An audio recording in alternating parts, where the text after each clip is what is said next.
All right, last lecture we have to do this way, hopefully. Um, Looking at Chapter 8, looking at policy evaluation, program evaluation, and then ultimately policy change, which is really the key component to this. We're not just evaluating the policy to see if it works or not. We're looking to make changes to make it work better. And by better, we could be talking effectiveness, we could be talking efficiency, we could be talking whatever the stated outcomes or goals for that policy are.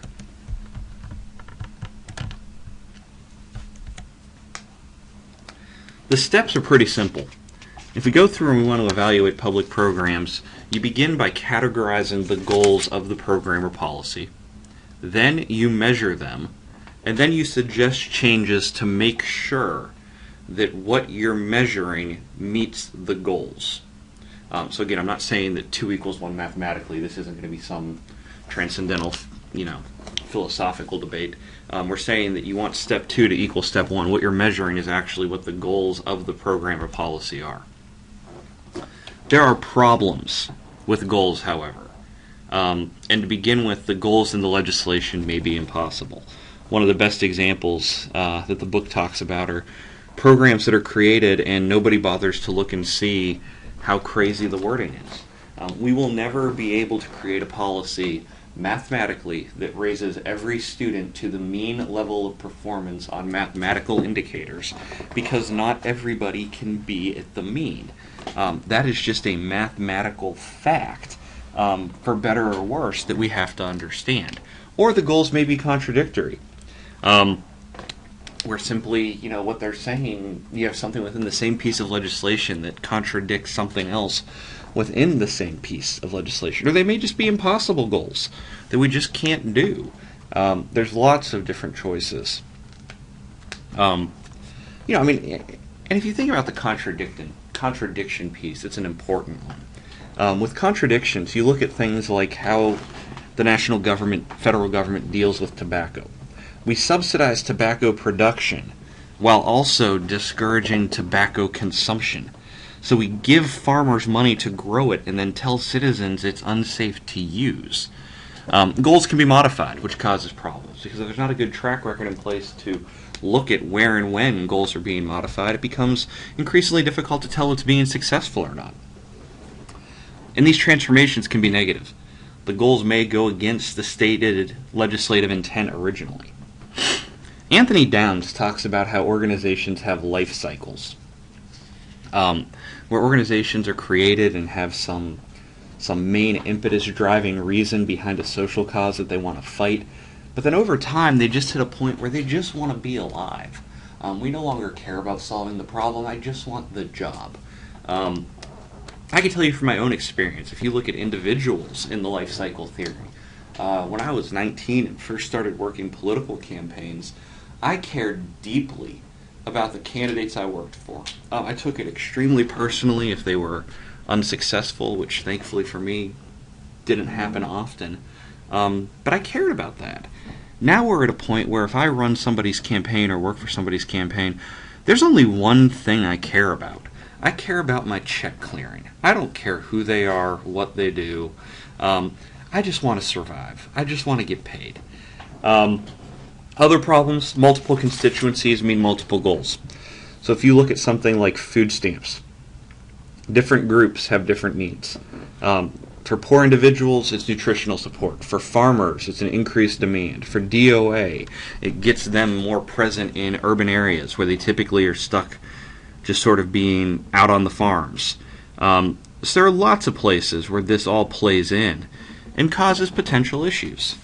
At the end of the day, we need to note that goals can be straitjackets or opportunities, and it just depends on how they're viewed and how they're used. Again, the book gives you some pretty good examples on that. Problems with measurement.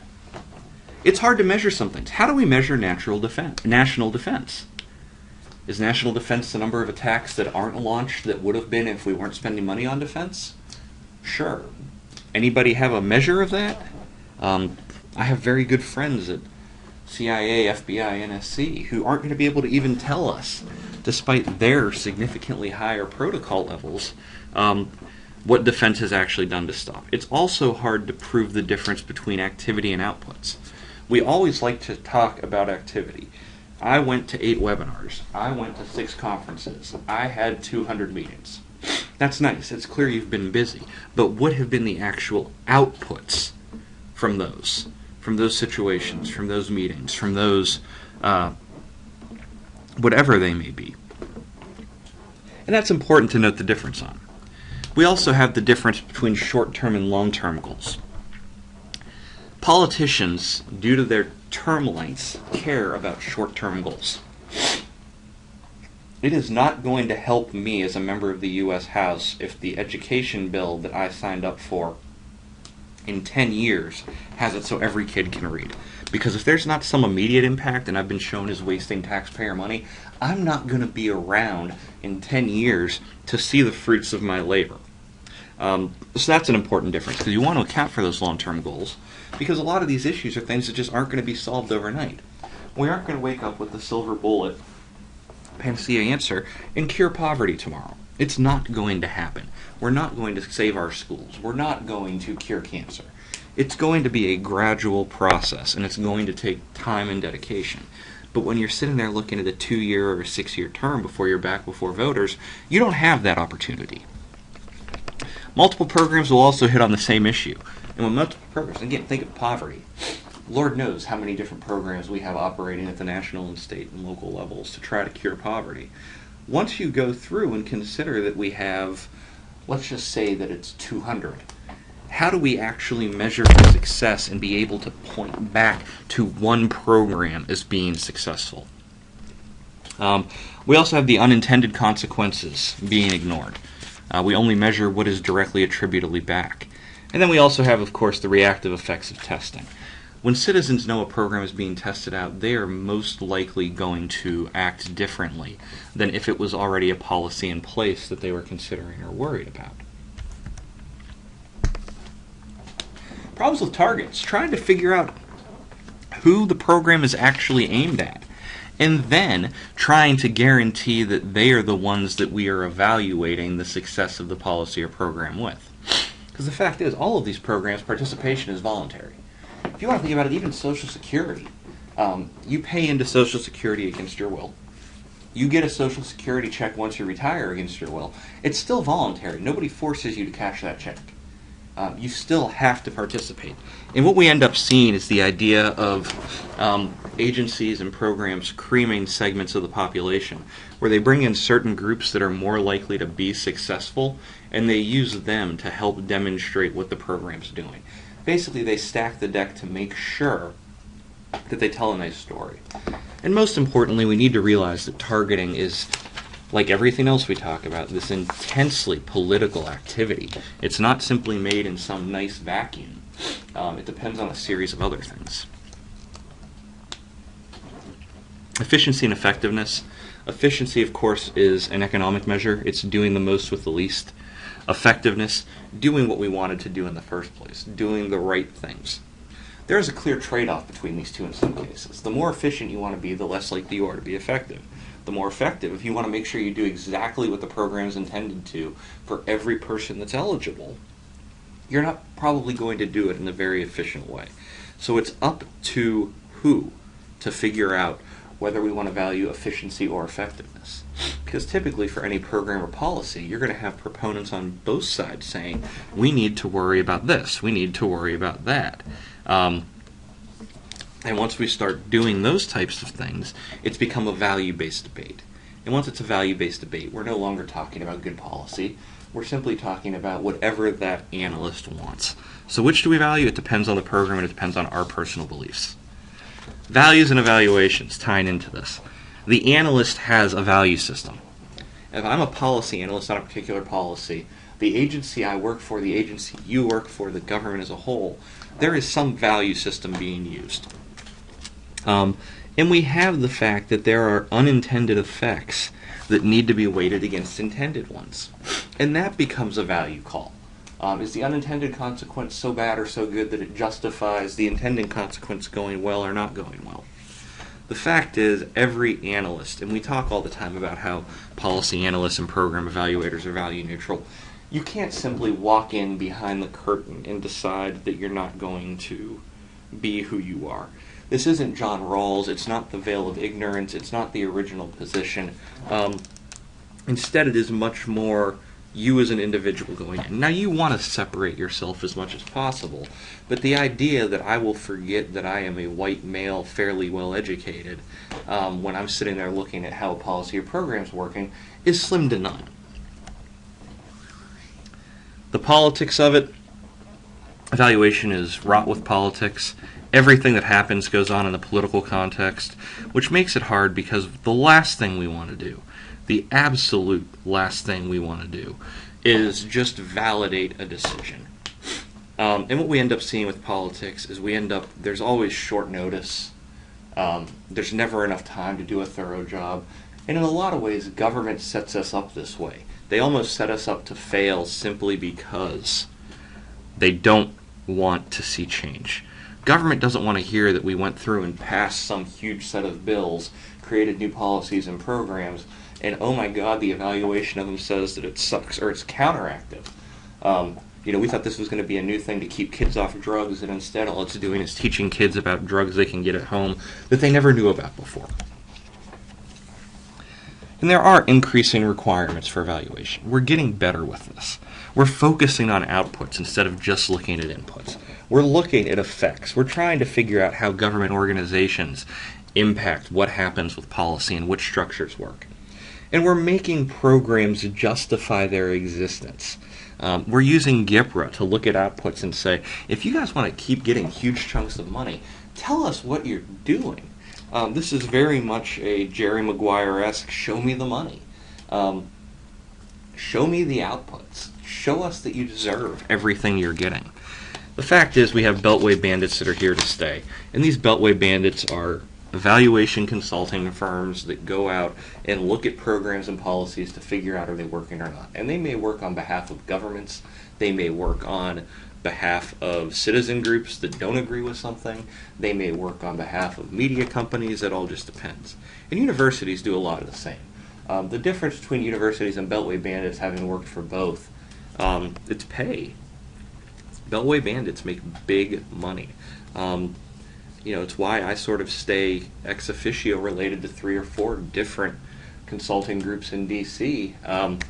Because on the rainy day side that I ever need another job or need the money, that's a way to get paid quickly to do, unfortunately, not a lot of thorough, deep work due to the time and budget constraints put on you. Policy change. So we do this evaluation. What happens when we find the results? Typically, there are 3 results. We see policy maintenance, policy termination, or policy succession.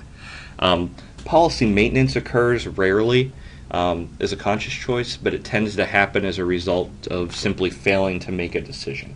The idea here is they're very, very, very, very unlikely to be so well designed that they require no change. So maintenance means just maintaining the original format, which just isn't possible. You have policy termination. Public programs may just be shut down. They have a life of their own. Once they do something or show to not be able to do something, they could just disappear. Or we have policy succession. And this is obviously the most probable outcome for any given existing policy or program, where it changes. We go through and we figure out ways to alter it. And there are different types of succession. There's linear succession, which is a direct replacement of one program or policy by another. This would be, the 1996 Personal Responsibility and Work Opportunity Reconciliation Act, where we go from AFDC to TANF. It could be the same thing with food stamps to SNAP in 2008. It's a succession. We move on. It could be a consolidation, where we place several programs that have existed independently into a single program. That's the creation of the Department of Homeland Security. It could be splitting, where we take, programs and put them into 2 or more different components for different reasons. In 1974, we took the Atomic Energy Commission and broke them into a nuclear regulatory agency and then an energy research and development agency.